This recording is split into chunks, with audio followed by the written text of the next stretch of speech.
दोस्तों, हम इंसानों ने ब्रह्मांड के जन्म और इसके अंत को समझने के लिए बहुत सारी थ्योरीज बनाई है, जिनसे हम कुछ हद तक ब्रह्मांड के विस्तार को समझ पाए हैं। जैसे 1964 में सोवियत एस्ट्रोनॉमर निकोलाई कार्सो ने कार्सो स्केल मेथड बनाया। यह एक ऐसा मेथड था जिससे हम यूनिवर्स में मौजूद सभ्यताओं के टेक्नोलॉजिकल एडवांसमेंट लेवल को जान सकते हैं। यानी कि हम हमारी पृथ्वी की टेक्नोलॉजिकल एडवांसमेंट का लेवल भी पता कर सकते हैं कि हम आज टेक्नोलॉजी के मामले में कहां पर खड़े हैं। किसी भी प्लैनेट्स का टेक्नोलॉजिकल एडवांसमेंट डिपेंड करता है उसकी इंटायर एनर्जी पर। एग्जांपल के लिए हमारी अर्थ पर जितने भी ऊर्जा के स्रोत हैं, क्या हम उनका 100% यूज कर रहे हैं, जैसे fossil fuel, solar power, etc। अगर हाँ, तो हमारी पृथ्वी टाइप 1 सिविलाइजेशन में आ सकती है, यानी प्रकार 1 की सभ्यता जो अपने पूरे प्लेनेट की एनर्जी को यूज और कंट्रोल कर सकती है। इस मेथड में निकोलाई कार्सो ने पूरी गैलेक्सी को 3 प्रकार की सभ्यताओं में डिवाइड किया है। टाइप 1 सिविलाइजेशन, जिसके बारे में हमने अभी बात की थी, यानी कि ऐसी सभ्यता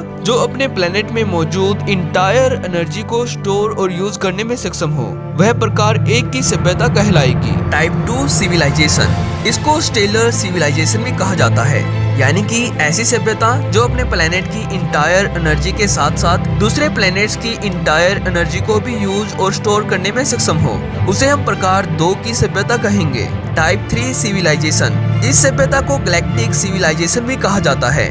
ये एक ऐसी सभ्यता होती है जो अपनी इंटायर होस्ट गैलेक्सी की इंटायर एनर्जी को यूज और कंट्रोल कर सके, तो ये प्रकार 3 की सभ्यता होगी। इसके अलावा दोस्तों, इस स्केल में 2 और सभ्यताओं के बारे में बताया गया है, टाइप 4 सिविलाइजेशन और टाइप ओमेगा यानी टाइप 5 सिविलाइजेशन। टाइप 4 सिविलाइजेशन वह सभ्यता जो अपने पूरे यूनिवर्स की एनर्जी को कंट्रोल कर सके। आखिर में आती है टाइप 5 सिविलाइजेशन, यानी कि वह सभ्यता जो अपने इंटायर मल्टीपल यूनिवर्स की एनर्जी को कंट्रोल कर सके, उसको हम प्रकार 5 की सभ्यता कहेंगे, जो टेक्नोलॉजी लेवल में सबसे एडवांस और ताकतवर होगी, जिसको इस पूरे यूनिवर्स में हराना इम्पॉसिबल होगा। पर दोस्तों, हमारी वीडियो का टाइटल तो कुछ और ही था, जिसमें लिखा है 10 खरब साल बाद पृथ्वी, यानी अर्थ आफ्टर 10 ट्रिलियन ईयर। दोस्तों, हो सकता है कि आज से 1000 साल बाद या फिर करोड़ों साल बाद हम इंसानों को इन्हीं सभ्यताओं से होकर गुजरना पड़े, जिसे हमें यूनिवर्स की स्ट्रक्चर के बारे में पता चले।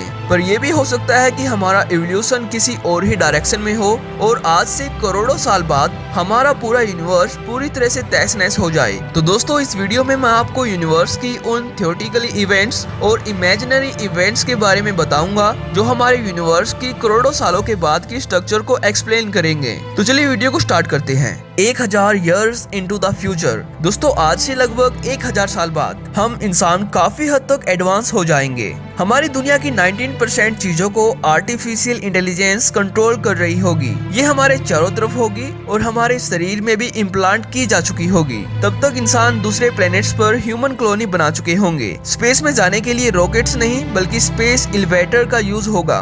तब तक हम इंसानों ने रहने के लिए स्पेस होटल्स भी बना लिए होंगे और हमारे रोजमर्रा के कामों में आने वाली चीजें काफी ज्यादा एडवांस होगी। 20,000 साल बाद दोस्तों, आज से लगभग 20,000 साल बाद 2600 स्क्वायर किलोमीटर में फैला द चेर्नोबिल एक्सक्लूजन जोन हम ह्यूमंस और दुनिया में मौजूद सभी एनिमल्स के लिए सुरक्षित हो जाएगा। द चेर्नोबिल डिजास्टर हिस्ट्री में अब तक का सबसे बड़ा न्यूक्लियर डिजास्टर है। 26 अप्रैल 1986 को नॉर्थर्न यूक्रेन के चेर्नोबिल पावर प्लांट के नंबर 4 न्यूक्लियर रिएक्टर में ये डिजास्टर हुआ था, जिसमें 100 से ज्यादा लोगों की जानें चली गई थी। इसके बाद तुरंत 2600 स्क्वायर किलोमीटर में फैले इस शहर को खाली करना पड़ा, क्योंकि इससे निकलने वाली हार्मफुल अल्फा, बीटा और गामा रेडिएशन किसी भी लिविंग ऑर्गेनिज्म के लिए सबसे खतरनाक है। अब यहाँ पर कोई नहीं रहता है, बस साइंटिस्ट रेडिएशन प्रूफ शूट में यहाँ पर रेडिएशन की स्टेट को पता करने आते हैं। यहाँ पर फैली हार्मफुल रेडिएशन आज से लगभग 20,000 साल बाद खत्म हो पाएगी, तभी यहाँ पर कोई रह सकता है। 3 लाख साल बाद दोस्तों, आज से लगभग 3 लाख साल बाद हमारी अर्थ के लिए सबसे खतरनाक इवेंट हो सकता है। हमारी पृथ्वी से 8400 प्रकाश वर्ष दूर यानी लाइट ईयर दूर एक ट्रिपल स्टार सिस्टम मौजूद है,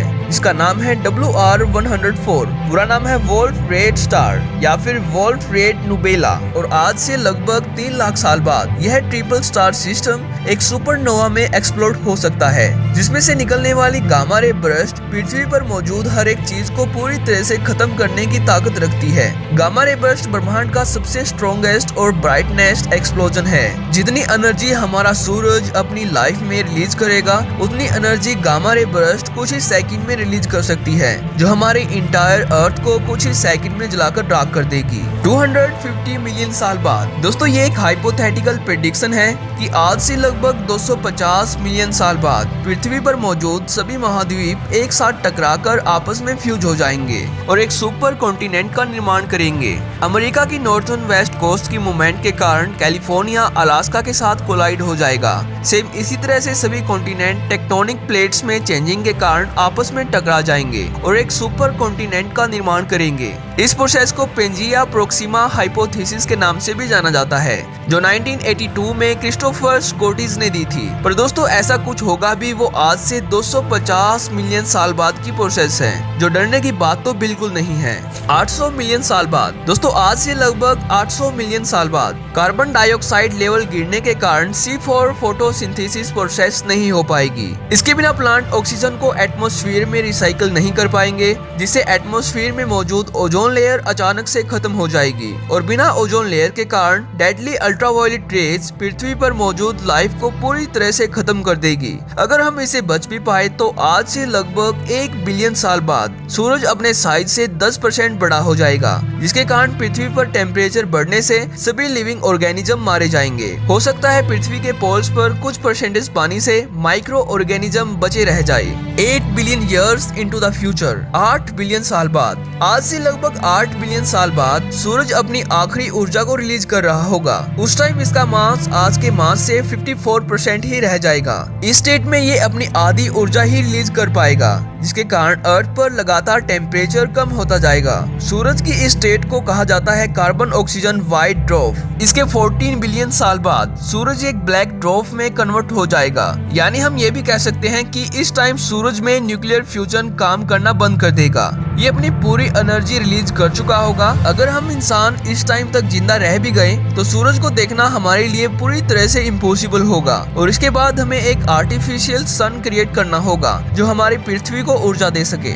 इसके 22 बिलियन साल बाद बिग रिप सिनारियो से यूनिवर्स का एंड होगा। इसके लिए आप एक डार्क एनर्जी के मॉडल को एज्यूम कीजिए, जिसमें डार्क एनर्जी की डेंसिटी -1 से कम हो जाएगी, जिसके कारण हमारा ऑब्जर्वेबल यूनिवर्स एक्सपैंड होने की बजाय स्मॉलर होता चला जाएगा और बिग रिप सिनारियो के 200 मिलियन साल पहले पूरी गैलेक्सी क्लस्टर डिस्ट्रॉय हो जाएगी, जिसके कारण ये अपने सभी स्टार्स को खोने लगेगी। स्टार्स के डिस्ट्रॉय होने के कारण सभी प्लैनेट्स और स्टार्स के बीच फोर्स कम होता जाएगा। सभी स्टार्स के डिस्ट्रॉय होने से सभी प्लैनेट्स और स्टार के बीच फोर्स काम नहीं करेगा, जिससे ये आपस में टकराकर डिस्ट्रॉय हो जाएंगे। बिग रिप सिनारियो के केवल 30 मिनट पहले सभी प्लैनेट, स्टार्स, एस्टेरॉयड और एक्सट्रीम ऑब्जेक्ट जैसे न्यूट्रॉन स्टार, ब्लैक होल्स, ये सारे एटम्स में टूट जाएंगे और इसके बाद हमारा सारा यूनिवर्स एक रीप सिंगुलैरिटी में समा जाएगा, जहां पर हमारी सारी चीजें इनफाइनाइट होगी। तो दोस्तों आज की इस वीडियो में इतना ही। अगर आपको वीडियो से कुछ सीखने को मिला तो वीडियो को लाइक जरूर कीजिए। तो थैंक्स फॉर वॉचिंग।